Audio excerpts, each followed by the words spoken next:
नमस्कार, मैं हूं सुधीर चौधरी और डीएनए में आपका स्वागत है। आज हम भारत में होने वाली रेल दुर्घटनाओं और आतंकवाद का एक तुलनात्मक डीएनए टेस्ट करने वाले हैं। देश एक बार फिर एक बड़े रेल हादसे का गवाह बना है। कल इंदौर पटना एक्सप्रेस के डीरेल होने की वजह से अब तक कम से कम 145 लोग मारे जा चुके हैं, लेकिन देश के मन में कोई अलार्म नहीं बजा है। आप खुद सोचिए, अगर पाकिस्तान द्वारा प्रायोजित किसी आतंकवादी हमले में 145 लोग मारे जाते तो अब तक पूरे देश में कैंडल मार्च शुरू हो गए होते और पाकिस्तान पर हमला करने या युद्ध करने की मांग उठने लगती। 2008 में मुंबई में हुए आतंकवादी हमले में 166 लोग मारे गए थे। भारत सरकार आज भी उन लोगों को इंसाफ दिलाने के लिए अंतर्राष्ट्रीय स्तर पर लड़ रही है। आज भी भारत पाकिस्तान पर दबाव बना रहा है कि मुंबई हमले के दोषियों को सजा दी जाए। लेकिन विडंबना यह है कि अगर रेल दुर्घटना में देश के 145 लोग मारे जाते हैं तो सिस्टम के अंदर भावनाओं का ये ज्वर नहीं आता और ज्यादातर लोग ये सोचकर छुट्टी पा लेते हैं कि भगवान को यही मंजूर था। हम इस सोच पर आज सवाल उठाना चाहते हैं। हमारे देश में आम आदमी एक बार घर से बाहर निकल जाए तो फिर उसकी सुरक्षा की कोई गारंटी नहीं। आप बस में सफर करते हो या फिर ट्रेन में, आपको कभी ये यकीन नहीं होता कि आप सही सलामत अपने घर वापस पहुंचेंगे या नहीं। यहां तक कि अगर आप सड़क पर पैदल भी चल रहे हो तो भी ये डर रहता है कि कोई वाहन आपको टक्कर ना मार दे। असुरक्षा की इसी भावना ने आज हमें इस विषय का गहरा डीएनए टेस्ट करने की प्रेरणा दी है। इसके अलावा हम आज के सबसे बड़े विरोधाभास के बारे में आपको बताएंगे। आपको जानकर खुशी होगी कि देश ने इतनी तरक्की कर ली है कि हाईवे पर लड़ाकू विमान भी अब लैंड कर रहे हैं। आज उत्तर प्रदेश के आगरा से लखनऊ को जोड़ने वाले 302 किलोमीटर लंबे एक्सप्रेसवे का उद्घाटन हुआ और इस मौके पर भारतीय वायुसेना के फाइटर जेट्स ने 6 लेन के एक्सप्रेसवे पर टच डाउन किया। ये एक बहुत बड़ी कामयाबी है और एक अनोखा तरीका है किसी हाईवे को लॉन्च करने का। लेकिन इससे जुड़ा एक विरोधाभास ये है कि हम फाइटर जेट्स को सड़कों पर उतार लेते हैं जबकि हमारी ट्रेन्स पटरी से उतर जाती हैं। ऐसे विरोधाभास हमें विकास की दौड़ में पीछे ले जाते हैं। इनसे भारत को आजाद होना होगा और इन्हीं के बीच से अपने लिए एक नया रास्ता निकालना होगा। क्या होगा वो नया रास्ता, इस पर आज बात करेंगे। और इस बीच जी न्यूज की टीम बॉर्डर के इलाकों से वहां के मुश्किल हालात का ऑन द स्पॉट विश्लेषण भी कर रही है। आप इसे जी न्यूज के रिपोर्टरों द्वारा बॉर्डर का इंस्पेक्शन भी कह सकते हैं। ये हमारी स्पेशल सीरीज है और इस सीरीज की नई रिपोर्ट के तहत आज हम आपको पंजाब के अमृतसर और फिरोजपुर लेकर चलेंगे। पंजाब में भारत और पाकिस्तान की सीमा करीब 553 किलोमीटर लंबी है। जी न्यूज की टीम ने फिरोजपुर के पास सीमा के एक ऐसे इलाके में भी ग्राउंड रिपोर्टिंग की है जहां पाकिस्तान की सीमा तकनीकी रूप से बहुत खतरनाक है। इस इलाके में सरहद की निगरानी करना नदियों और नालों की वजह से काफी मुश्किल हो जाता है। आप में से ज्यादातर लोगों ने अपने जीवन में बॉर्डर के इलाकों का दौरा नहीं किया होगा। आपने अपने जीवन में कभी बॉर्डर को देखा नहीं होगा और आपको यह अंदाजा नहीं होगा कि बॉर्डर की कटीली तारों के पार बैठा दुश्मन किस तरह भारत को चुनौती देता रहता है। इसलिए आपके लिए यह रिपोर्ट देखना अपने आप में एक नया अनुभव होगा। लेकिन आज का डीएनए टेस्ट शुरू करने से पहले देखते हैं आज की तमाम बड़ी खबरें नॉनस्टॉप न्यूज में। नोट बैन की दिक्कत से किसानों और गांवों को छुटकारा दिलाने के लिए सरकार ने कई अहम फैसले किए हैं। किसान अब 500 रुपए के पुराने नोट से फसल के बीज खरीद सकेंगे। हालांकि फसल के बीज उन्हें सरकारी संस्थानों से खरीदने होंगे। 500 रुपए के पुराने नोट से बीज खरीदने के लिए किसानों को अपना पहचान पत्र दिखाना होगा। इससे पहले किसानों को एक हफ्ते में 25,000 रुपए तक की रकम अपने बैंक खाते से निकालने की इजाजत दी गई थी। गांव में रहने वाले लोगों की दिक्कत दूर करने के लिए अगले 8 से 10 दिन तक ग्रामीण क्षेत्रों पर जोर दिया जाएगा। सरकार ने बैंकों को निर्देश दिया है कि गांव में मोबाइल बैंकिंग और बैंक मित्रों को भेजा जाए। बैंक से कर्ज लेने वालों को भी सरकार ने राहत दी है। 1 करोड़ रुपए तक का कर्ज चुकाने के लिए 60 दिन का अतिरिक्त समय दिया गया है। 1 नवंबर से लेकर 31 दिसंबर के बीच बकाया होम लोन, कार लोन और दूसरे लोन के लिए राहत दी गई है।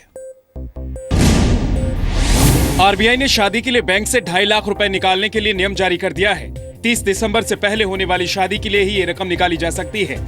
नोट बैन के ऐलान के दिन यानी 8 नवंबर तक जमा रकम में से ही पैसे निकाले जा सकते हैं। जो खाते केवाईसी के नियमों के मुताबिक हैं, उन्हीं में से रकम निकाली जा सकती है। रकम या तो दूल्हा दुल्हन खुद निकाल सकते हैं या उनके माता पिता।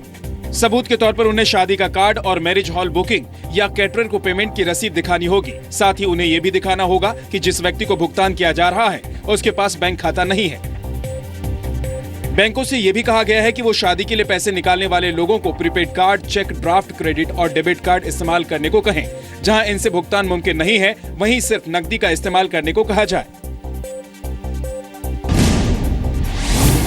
नोट बैन के बाद बैंकों और एटीएम के बाहर लगे लोगों की कतार कम होती जा रही है। इस बीच नोट बैन होने के बाद शुरुआती 9 दिन में लोगों ने बैंकों में 5 लाख करोड़ रुपए से ज्यादा रकम जमा की।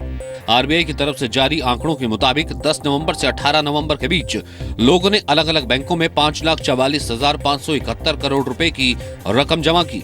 इस रकम में से 5,11,565 करोड़ रुपए लोगों ने अपने खाते में जमा करवाए, जबकि 33,006 करोड़ रुपए की रकम बदलवाई। 10 नवंबर से 18 नवंबर के बीच लोगों ने अपने खातों से 1,03,316 करोड़ रुपए निकाले। कश्मीर के चरार शरीफ में आतंकियों ने जम्मू कश्मीर बैंक से करीब 13 लाख रुपए लूट लिए हैं। दोपहर 3 बजे के करीब 4 आतंकी नकाब पहनकर बैंक में घुसे और कैशियर को बंदूक दिखाकर लूट की वारदात को अंजाम दिया। शुरुआती जांच के मुताबिक लूटे गए 13 लाख रुपए में से 11,500 और 1000 के पुराने नोट है। पुलिस ने केस दर्ज कर आतंकियों की तलाश शुरू कर दी है। कहा जा रहा है कि नोट बैन के फैसले की वजह से आतंकियों का फंड खत्म हो गया है। इसी वजह से उन्होंने लूट की इस वारदात को अंजाम दिया। नोट बैन को लेकर आज भी संसद के दोनों सदनों में कामकाज नहीं हुआ। कानपुर हादसे के पीड़ितों को श्रद्धांजलि देने के बाद जैसे ही संसद की कार्रवाई शुरू हुई, विपक्ष ने हंगामा शुरू कर दिया।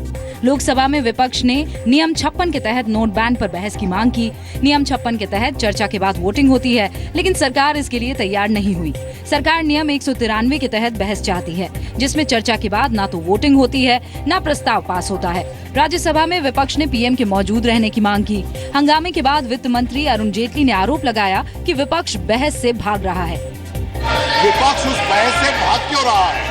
Why are they running away from that debate? ये स्पष्ट है कि विपक्ष बहस के लिए तैयार नहीं है और सदन को डिस्टर्ब करने के रोज नए तरह के तरीके ढूंढ रहा है। कई बार सदन स्थगित होने के बाद भी जब हंगामा खत्म नहीं हुआ तो दोनों सदनों की कार्रवाई कल तक के लिए स्थगित कर दी गई। बुधवार को विपक्ष के करीब 200 सांसद संसद में गांधी प्रतिमा के आगे धरना देंगे। कानपुर के पुखराया में रेल हादसे में मरने वालों का आंकड़ा 145 तक पहुंच गया है। हादसे में जान गंवाने वालों में ज्यादातर लोगों की पहचान हो चुकी है। 100 से ज्यादा शव मृतकों के परिवार को सौंपे भी जा चुके हैं।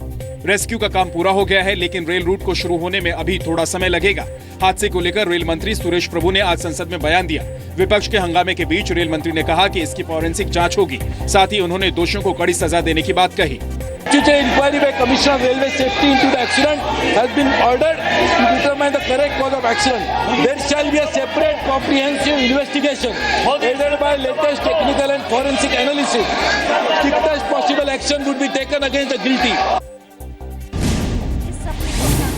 यूपी में आज आगरा को लखनऊ से जोड़ने वाले एक्सप्रेसवे का उद्घाटन हुआ।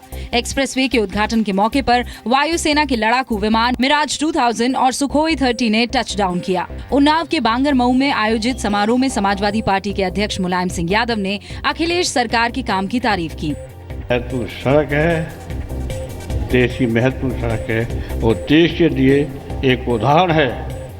उत्तर प्रदेश से सीखें। हम उत्तर प्रदेश के पिछड़ा कहते हैं। मुख्यमंत्री अखिलेश यादव ने पार्टी अध्यक्ष को इस एक्सप्रेसवे के निर्माण का क्रेडिट दिया। कल मुलायम का जन्मदिन भी है।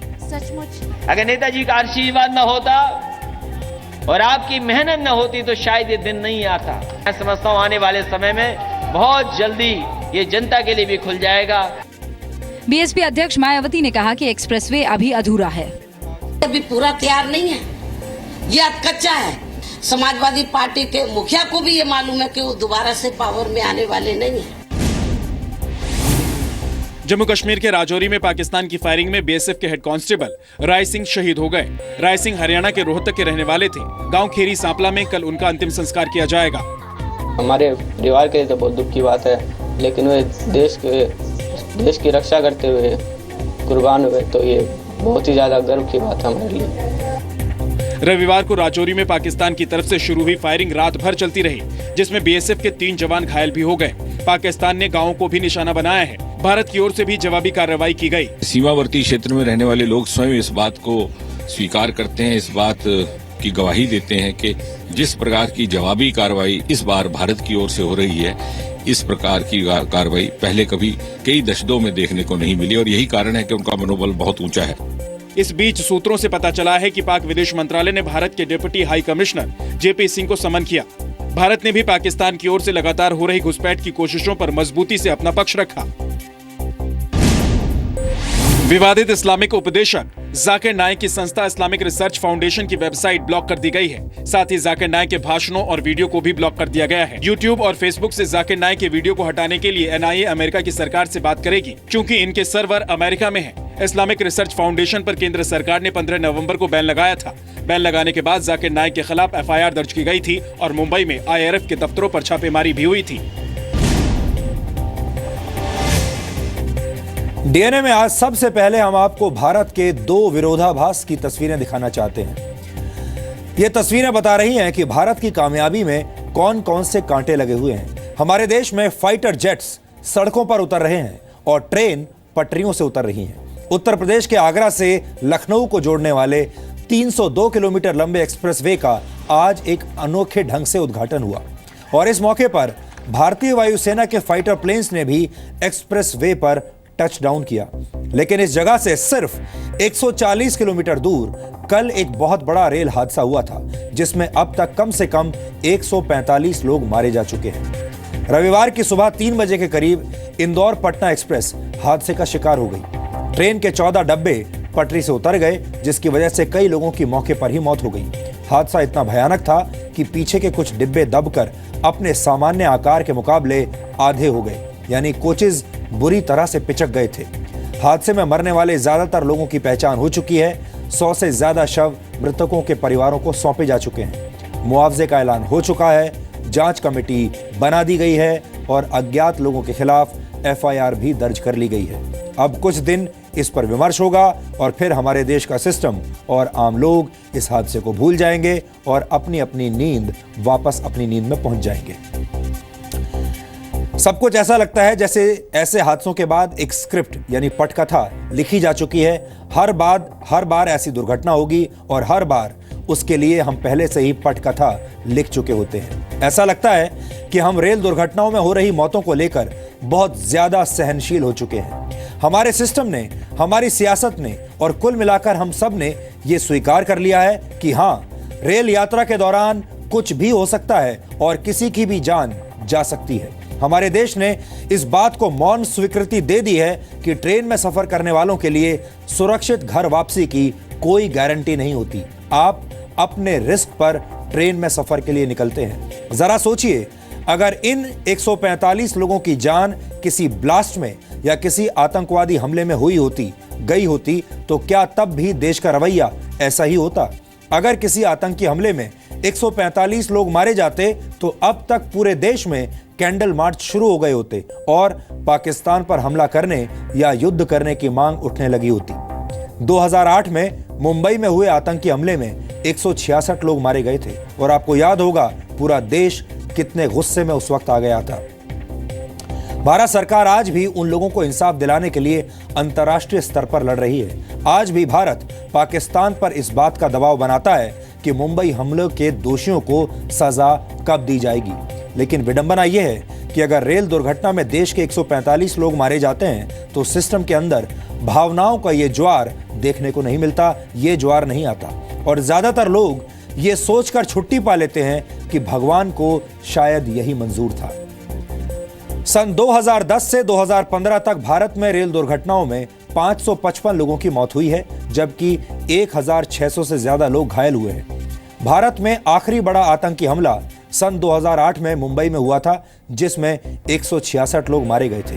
हालांकि उसके बाद भी भारत में आतंकी हमले हुए हैं, लेकिन इन हमलों के मुकाबले रेल हादसों में होने वाली मौतें ज्यादा रही हैं। इसके बाद भी रेल हादसों को लेकर देश का रवैया यह है कि शोक प्रकट कर दिया जाता है, मुआवजे का ऐलान कर दिया जाता है और जांच कमेटी बना दी जाती है। इसके बाद आम लोग और पूरा सिस्टम सब कुछ भूल जाते हैं। अब ऐसा दौर आ चुका है कि संवेदना, दुख, मुआवजा और जांच अपने आप में कुछ मुर्दा शब्द बन चुके हैं। ये शब्द मर चुके हैं, इनका अर्थ भी मर चुका है, जिनका इस्तेमाल हर हादसे के बाद होने वाली सरकारी रस्मों में किया जाता है। दरअसल इस रेल हादसे के बाद वो पूरा सिस्टम पटरी से उतर गया है जो भारतीय रेल को सर्वश्रेष्ठ बनाने की बात करता है। भारत का रेल नेटवर्क दुनिया के सबसे बड़े रेल नेटवर्क्स में से एक है। भारत में हर रोज 2.25 करोड़ से भी ज्यादा लोग ट्रेन से सफर करते हैं। आज पूरी दुनिया में मॉडर्न टेक्निक्स के इस्तेमाल से रेल दुर्घटनाओं को कम करने की कोशिश हो रही है, लेकिन हमारे देश में इस तरह की कोशिशें प्रभावी तरीके से नहीं हुई। भारत में अगर रेल दुर्घटनाओं के इतिहास का विश्लेषण किया जाए तो पता चलता है कि करीब 80% रेल हादसे मानवीय भूल की वजह से होते हैं। अब सवाल यह उठता है कि आखिर रेलवे लोगों को सुरक्षित रेल यात्रा का अधिकार कब देगा और हमारे देश के नेता ऐसे हादसों पर राजनीति करना कब बंद करेंगे।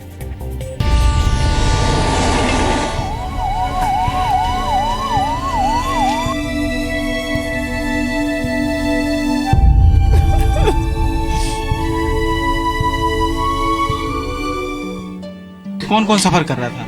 मैं और मेरे हस्बैंड दोनों ही थे बस। फिर क्या हुआ उसके बाद? फिर क्या, बस यही हादसा हुआ। मैंने जैसे हाथ पकड़ा उनने अपनी आंखें बंद कर ली। Mummy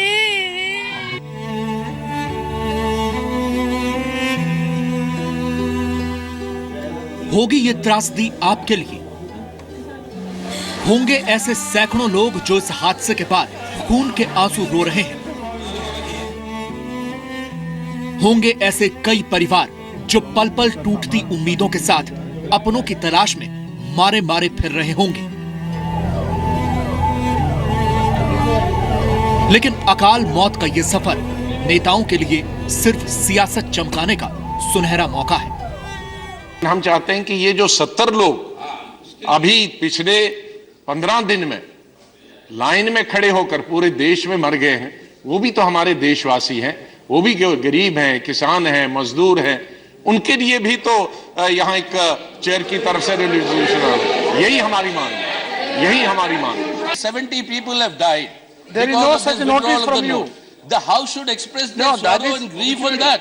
A obituary reference on that must be there. इसके लिए सही मायने में हमारी पार्टी रेल मंत्री को नहीं बल्कि इसके लिए प्रधानमंत्री श्री नरेंद्र मोदी की जो पूंजीवादी जो नीतियां हैं, सोच है, जो कार्यशैली है, उसको जिम्मेवार मानकर चलती है। ये रेल हादसे के बाद सिसकियों पर सियासत का नमक नहीं तो और क्या है, जहां राजनीति के लिए बिलखते परिवारों का भी सियासी बंटवारा कर दिया गया।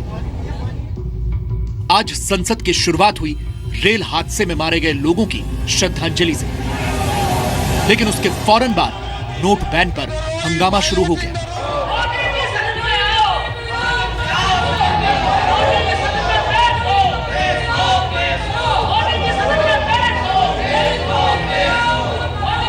भारी हंगामे के बीच ही रेल मंत्री सुरेश प्रभु ने भरोसा दिया कि हादसे की फॉरेंसिक जांच होगी और दोषियों को सजा दी जाएगी। Inquiry by Commissioner of Railway Safety into the accident has been ordered to determine the correct cause of accident. There shall be a separate comprehensive investigation aided by latest technical and forensic analysis by an appropriate agency to look into all possible angles. Strictest possible action would be taken against the guilty. लेकिन विपक्ष की आंखों में नोटबंदी के विरोध की ऐसी पट्टी बंधी है कि उसने 6 साल के सबसे भयानक हादसे की तुलना 70 लोगों की मौत के ऐसे झूठ से कर दी जिसकी कोई आधिकारिक पुष्टि भी नहीं है। लेकिन हम चाहते हैं कि ये जो 70 लोग लाइन में खड़े होकर पूरे देश में मर गए हैं, वो भी तो हमारे देशवासी हैं, उनके लिए भी तो यहाँ एक चेयर की तरफ से रेजोल्यूशन आना, यही हमारी मांग है। आखिर भीषण रेल हादसे में हुई एक साथ करीब 150 मौतों को ऐसे आंकड़े के साथ कैसे तोला जा सकता है जिस दावे पर तफ्तीश की मुहर लगनी बाकी है। आखिर ये कैसी सियासत है जहां एक और वो लोग हैं जो सोते सोते मौत की नींद सो गए और दूसरी तरफ नोटबंदी की वजह से मरने वालों का वो आंकड़ा जिसका कोई सबूत नहीं है। क्या ये सिर्फ राजनीति चमकाने की भूख नहीं?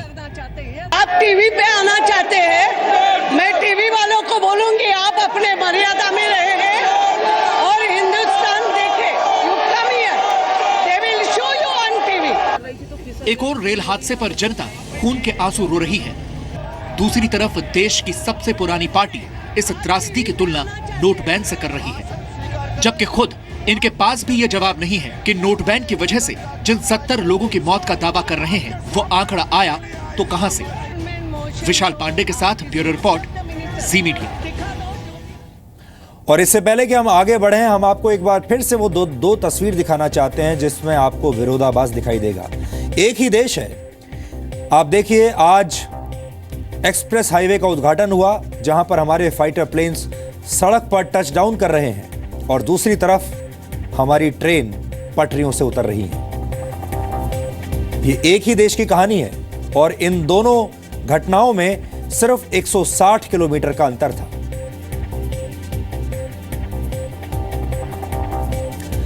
हमारे देश में रेलवे का सिस्टम किसी भी आपात स्थिति के बारे में पहले से सावधान नहीं हो पाता। दुर्घटनाओं को रोकने वाला हमारा अलर्ट सिस्टम एक तरह से अपाहिज हो चुका है। इस सिस्टम को अपाहिज बताने के लिए भी रेलवे ही जिम्मेदार है। आपको ये जानकर हैरानी होगी कि देश में अगर कोई रेल दुर्घटना होती है तो पूरी जिम्मेदारी ग्रुप सी और ग्रुप डी के कर्मचारियों की होती है। आपको बता दें कि ग्रुप सी और ग्रुप डी के कर्मचारी रेलवे के सबसे जूनियर कर्मचारी होते हैं और सारी गाज इन्हीं पर गिरती है। एक्सप्रेसवे कभी भी किसी बड़े अधिकारी पर हादसे की जिम्मेदारी कभी भी नहीं डाली जाती।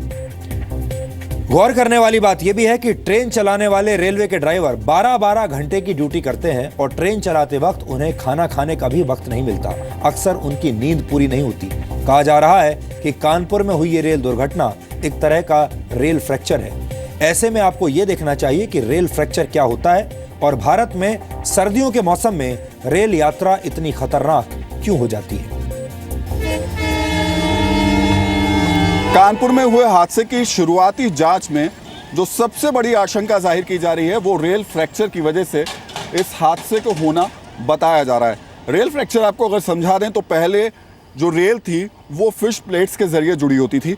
ऐसे में जब गर्मी होती थी तब पटरियाँ थोड़ी सी फैलती हैं और सर्दियों में सिकुड़ती हैं, लेकिन जब ये फिश प्लेट के जरिए जुड़ी होती थी तो ये एडजस्टमेंट आराम से हो जाता था, इस तरीके की दिक्कत होती नहीं थी। लेकिन पिछले कई साल से रेलवे ने एक नई तकनीक को इजाद किया और उसने LWR यानी लॉन्ग वेल्डिंग रेल के जरिए पटरियों को जोड़ा है।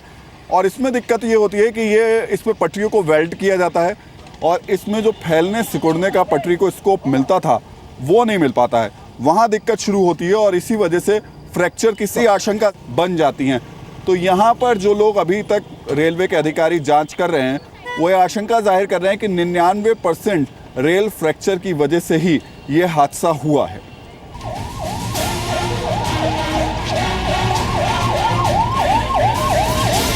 कानपुर में हुए हादसे ने एक बार फिर से कई सवाल खड़े किए हैं। सवाल ये कि आखिर रेलवे की तरफ से कोई ऐसे कदम क्यों नहीं उठाए जाते, क्यों सेफ्टी को लेकर के एहतियातन कदम नहीं उठाए जाते जिसकी वजह से इस तरीके के एक्सीडेंट्स को रोका जा सके।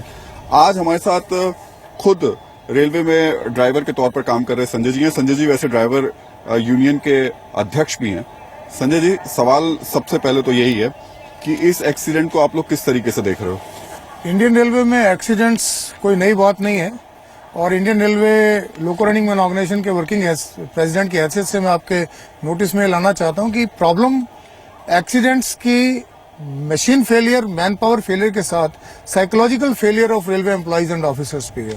हमारे यहाँ साइकोलॉजी ऑफ सेफ्टी है, जनरली वो safety of psychology of safety जो है वो कॉम्प्रोमाइज होती है। जब हम बात सेफ्टी की करते हैं तो क्या ये सच है कि रेलवे में सेफ्टी की पूरी जिम्मेदारी सिर्फ सी और डी कर्मचारियों के लेवल की है, बड़े अधिकारियों की कोई जिम्मेदारी नहीं? डेफिनेटली रेलवे एक्ट में कुछ इस तरीके से प्रावधान किए गए हैं कि ग्रुप सी और ग्रुप डी एम्प्लॉइज ही फाइनली और अल्टीमेटली किसी भी एक्सीडेंट या एबनॉर्मेलिटी या किसी जान या माल के नुकसान के लिए जिम्मेवार ठहराए जा सकते हैं। रेलवे के ऑफिसर्स उसमें कभी नहीं है। जब से देश आजाद हुआ है हिंदुस्तान के किसी भी ग्रुप ए और ग्रुप बी ऑफिसर को आज तक सजा नहीं दी गई। अब आप आज की इस घटना का अंदाजा लगाएं कि 200 के करीब डेथ्स हो रही हैं, 150 से ज्यादा डेथ्स हो चुकी और कोई डिपार्टमेंटल ऑफिसर, कोई डिविजनल अथॉरिटीज, कोई जोनल अथॉरिटीज, कोई रेलवे बोर्ड की अथॉरिटीज ना अभी तक सस्पेंड हुई हैं, ना उनके ऊपर गवर्नमेंट ने सोचा है कि इनकी भी रिस्पॉन्सिबिलिटी फिक्स की जाए और ना ही फ्यूचर में संभावना है, क्योंकि under act they are protected. ये भी सच्चाई है कि सेफ्टी के खास तौर से पद बहुत ज्यादा खाली पड़े हैं और ऐसे हादसों की वजह ये भी रेलवे में सेफ्टी कैटेगरी से रिलेटेड जो भी ऑपरेटिंग कैटेगरीज हैं उनमें करीब 1 लाख से ज़्यादा पद ऑलरेडी खाली हैं। पूरी फिगर एग्जैक्ट तो इस समय मेरे पास नहीं है। और जो करंट एम्प्लॉइज अवेलेबल हैं ऑपरेटिंग कैटेगरीज, उसमें ज़्यादातर एम्प्लॉइज तो लाइन पे काम कर रहे हैं, लेकिन उसमें से भी कुछ परसेंटेज जो अवेलेबल एम्प्लॉइज हैं उसमें से भी कुछ एम्प्लॉइज जो है स्टेशनरी पोस्टों पे काम कर रहे हैं, ऑफिसर्स के घरों पे काम कर रहे हैं। जैसे गैंगमैन भी कई लोग ऑफिसर्स के घरों पे काम करते हैं, शंटिंग के लोग ऑफिसर्स के घरों में काम करते हैं, या कहीं स्टेशनरी पोस्टों पे काम करते हैं, या किसी जगह पे वो रेलवे की क्लरिकल जॉब्स में काम कर रहे हैं। तो क्या वर्कलोड आपके ऊपर टाइम के हिसाब से भी ज्यादा है, टाइमिंग आपकी ज्यादा है? दूसरा ये कि रेलवे के ड्राइवर को जब वो गाड़ी चला रहा होता है तब उसे नेचुरल कॉल तक के लिए टाइमिंग नहीं मिलता है। बड़ा इंटरेस्टिंग फैक्ट है, हमने रेलवे बोर्ड से पूछा है कि आरटीआई में के खाने का टाइम कितना अलाउड है, नेचुरल कॉल का टाइम कितना अलाउड है। उन्होंने बोल दिया हम ड्राइवर और गार्ड को और ड्राइवर और असिस्टेंट को हम खाने का टाइम नहीं दे सकते। हम नेशनल ह्यूमन राइट्स कमीशन तक गए, नेशनल ह्यूमन राइट्स कमीशन ने भी टॉयलेट का प्रावधान कर दिया है, लेकिन टाइम का भी स्लॉट जो कि आईएलओ कन्वेंशन के हिसाब मुताबिक मैंडेटरी है। ज्यादातर एम्प्लॉइज 12 घंटे नौकरी करते हैं ब्रांच लाइनों पे, और रनिंग स्टाफ के indefinite duty hours and driver guards के। हमारे देश में आम आदमी एक बार घर से बाहर निकल जाए तो फिर उसकी सुरक्षा की कोई गारंटी नहीं है। आप बस में सफर करते हो या फिर ट्रेन में, आपको कभी ये यकीन नहीं होता, इस बात का भरोसा नहीं होता कि आप सही सलामत वापस अपने घर पहुंच पाएंगे या नहीं। यहां तक कि अगर आप सड़क पर पैदल भी जा रहे हैं तो भी ये डर रहता है कि कोई वाहन आपको पीछे से टक्कर ना मार दे। यानी चाहे आप ट्रेन में जाइए, सड़क पर जाइए या किसी वाहन में जाइए, आपकी वापसी की कोई गारंटी नहीं। पूरी दुनिया में सड़क हादसों की वजह से सबसे ज्यादा लोग भारत में मारे जाते हैं। वर्ष 2015 में भारत में सड़क हादसों की वजह से 1,46,133 लोगों की मौत हुई थी। यानी भारत में 400 लोग हर रोज सड़क हादसे में मारे जाते हैं, और इस हिसाब से भारत में हर घंटे करीब 16 लोग मरते हैं सड़क हादसों में। यानी भारत का एक आम आदमी सड़क पर बहुत असुरक्षित है, और यही हाल ट्रेन के सफर का भी है। भारत में सन 2010 से लेकर 2015 तक यानी 5 साल में, यानी 6 सालों में रेल हादसे की वजह से 555 लोगों की मौत हुई है। इस आंकड़े की तुलना अगर हम विदेशों से करें तो अमेरिका में वर्ष 2000 से लेकर 2014 तक लगभग 15 वर्षों में 224 लोग रेल हादसे में मारे गए। ये संख्या भारत में 6 वर्षों में मारे गए लोगों के मुकाबले लगभग आधी है। इसके अलावा जापान में आखिरी बड़ा रेल हादसा सन 2005 में हुआ था। तब एक पैसेंजर ट्रेन पटरी से उतर गई थी और इसकी वजह से 54 लोगों की मौत हुई थी। इसके बाद से जापान में कोई बड़ा ट्रेन एक्सीडेंट नहीं हुआ। यहां आपको यह भी बता दें कि जापान में पिछले 6 दशकों से दौड़ रही हाई स्पीड ट्रेन में एक भी दुर्घटना नहीं हुई है। यानी भारत जापान से बहुत कुछ सीख सकता है। इसी तरह रूस की बात करें तो वहां 1982 के बाद सबसे बड़ा रेल हादसा जुलाई 2014 में हुआ था, जब मॉस्को में एक मेट्रो ट्रेन डिरेल हो गई थी, जिसकी वजह से 24 लोगों की मौत हुई थी। भारत के मुकाबले अमेरिका, जापान और रूस में रेल दुर्घटनाएं बहुत कम होती हैं, और ऐसा इसलिए है क्योंकि इन देशों में रेलवे सुरक्षा को पहली प्राथमिकता दी जाती है और यात्रियों को सुरक्षित रेल यात्रा का अधिकार दिया जाता है। लेकिन भारत में आप चाहे सड़क से जाएं, चाहे रेल से जाएं, आपकी सुरक्षा की कोई गारंटी नहीं है। अब आप ऐसा सोचिए कि अगर आपको कहीं जाना है, क्योंकि जाना तो पड़ेगा ही, घर से बाहर निकलना ही होगा, यात्राएं करनी ही होगी, लेकिन आप यात्रा करेंगे कैसे? अगर सड़क पर जाएंगे तो सड़क दुर्घटना में मरेंगे, और ट्रेन में जाएंगे तो फिर ऐसा हो सकता है जो तस्वीरें आप देख रहे हैं। यहां आपको यह भी बता दें कि अमेरिका ने हाल ही में एक नया रेलवे सुरक्षा सिस्टम अपनाया है जिसका नाम है पॉजिटिव ट्रेन कंट्रोल यानी पीटीसी। इस सिक्योरिटी सिस्टम के तहत पटरियों के साथ साथ जमीन के नीचे एक ऐसा वायरलेस कम्युनिकेशन सिस्टम तैयार कर दिया गया है जिससे ट्रेन के आपस में टकराने और ट्रेन के पटरियों से उतरने की घटनाएं रोकी जा सकती हैं। इसी तरह जापान में ऑटोमेटिक स्टॉप सिग्नल लगाए जा रहे हैं जिनके जरिए भूकंप आने और अन्य तकनीकी गड़बड़ियों होने पर रेलगाड़ियों में अपने आप इमरजेंसी ब्रेक्स लग जाते हैं। यानी ये तमाम देश अपनी गलतियों से सीख रहे हैं और नई तकनीक की मदद से रेलवे सिस्टम में बदलाव ला रहे हैं। हमें लगता है कि भारत में भी अब रेल यात्रा को सुखद और सुरक्षित बनाने के लिए धीमी गति के सिस्टम को अलविदा कहने का वक्त आ चुका है। अब हमें एक ऐसा सिस्टम तैयार करना होगा जो भारतीय रेल में यात्रियों को 100% सुरक्षित यात्रा की गारंटी दे सके। जो देश अपने नागरिकों को 100% सुरक्षित सफर की गारंटी नहीं दे सकता, उसे सुपर पावर बनने का सपना देखने का कोई अधिकार वैसे भी नहीं है।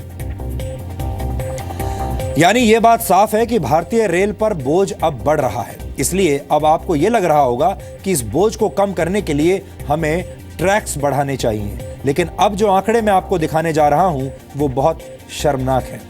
अमेरिका, चीन और रूस के बाद भारत का रेल नेटवर्क दुनिया का चौथा सबसे बड़ा रेल नेटवर्क है। ये गर्व की बात है, लेकिन अब देखिए कि हमारी रेल ट्रैक्स बढ़ाने की रफ्तार कितनी धीमी है। क्योंकि हम बात तो करते हैं बुलेट ट्रेन लाने की। बुलेट ट्रेन लाना अच्छी योजना है, अच्छी बात है, भारत को भी बुलेट ट्रेन चाहिए। लेकिन बुलेट ट्रेन्स चलेंगी कहां? बुलेट ट्रेन्स के लिए आपको अच्छे ट्रैक्स चाहिए और भारत में अच्छे ट्रैक्स की कमी बहुत खल रही है और बहुत पुराने जमाने से हमारी ये समस्या रही है। अंग्रेजों के भारत से जाने के बाद 1951 में भारत का रेल नेटवर्क 53,596 किलोमीटर का था। लेकिन आपको जानकर हैरानी भी होगी और दुख भी होगा कि ये रेल नेटवर्क 63 वर्षों में यानी 2014 तक सिर्फ 65,806 किलोमीटर तक ही बढ़ पाया है। इसका मतलब यह है कि अंग्रेजों के जाने के बाद भारत के रेल नेटवर्क ने सिर्फ 23% की तरक्की की है, 23%। वहीं अगर रेल यात्रियों की बात की जाए तो उनकी संख्या में 556% की बढ़त हुई है। यानी भारत में यात्रियों की संख्या बढ़ गई, ट्रेनों की संख्या भी बढ़ गई, लेकिन रेलवे के ट्रैक्स नहीं बढ़े, जिसकी वजह से इन रेलवे ट्रैक्स पर दबाव लगातार बढ़ता गया। आपको जानकर हैरानी होगी कि भारत सरकार हर साल रेलवे पर अपने जीडीपी का सिर्फ 0.3% हिस्सा ही खर्च करती है, जो करीब 1,09,000 रुपए है। वहीं चीन, माफ कीजिएगा, 1,09,000 करोड़ रुपए है। वहीं चीन अपने रेलवे सिस्टम पर अपने जीडीपी का 1.2% हिस्सा खर्च करता है, जो करीब 8,86,000 करोड़ रुपए है। यानी खर्च हो या रेलवे नेटवर्क का विस्तार हो, हम हर मामले में चीन से पीछे हैं। इसी वर्ष 25 फरवरी को रेल मंत्री सुरेश प्रभु ने रेल बजट पेश किया था और उस दौरान उन्होंने रेलवे सेफ्टी से जुड़ी हुई बड़ी बड़ी बातें की थी।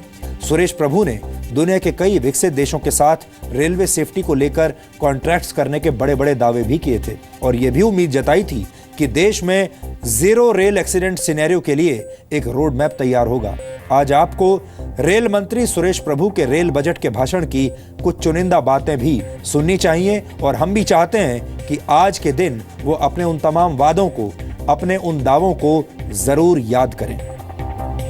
A single accident or loss of a single life causes me great sorrow and anguish. It also demonstrates that we'll have to go a long way to go in realizing our objective of a zero accident regime. Although our safety record is better at 20% lower accident this year as compared to the previous year, there is much more that is required to be done. I truly believe that a way forward is to eliminate accident is through adoption and assimilation of latest technology. We have entered into R&D partnership with leading railway institutions of the world, Railway Technical Research Institute of Japan, Korean Railway Research Institute. They will work with us to improve operations on existing network and hence provide a roadmap for zero accident railway system in India. तो संसद में भाषण देना एक बात है, देश के सामने वादे करना एक बात है, दावे करना एक बात है, लेकिन उन पर अमल करना एक अलग बात है। और जो कुछ भी इस रेल हादसे के बाद हुआ है, उससे ऐसा लगता है जैसे हमारी पोल एक बार फिर से खुल गई है।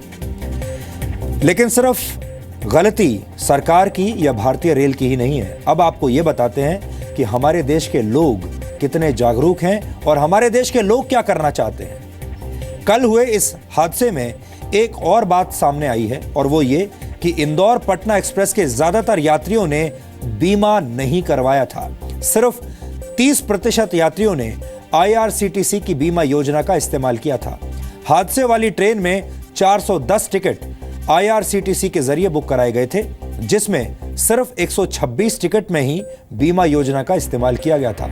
आपको बता दें कि IRCTC सिर्फ 92 पैसे में एक यात्री को यात्रा का बीमा करवाने की सुविधा देता है, जिसके तहत हादसे में मौत होने पर 10 लाख रुपए का मुआवजा मिलता है। लेकिन जागरूकता की कमी के कारण लोग इस विकल्प का इस्तेमाल नहीं करते और हमारी आपको सलाह है कि आप जब भी अपना रेल टिकट बुक करवाएं तो उसके साथ अपनी यात्रा बीमा जरूर करवाएं। आप सोचिए 92 पैसे का ये यात्रा बीमा और यानी 1 रुपए से भी कम, लेकिन उसके बाद भी लोग अपनी जान के लिए, इस मुआवजे के लिए 92 पैसे भी खर्च नहीं करना चाहते।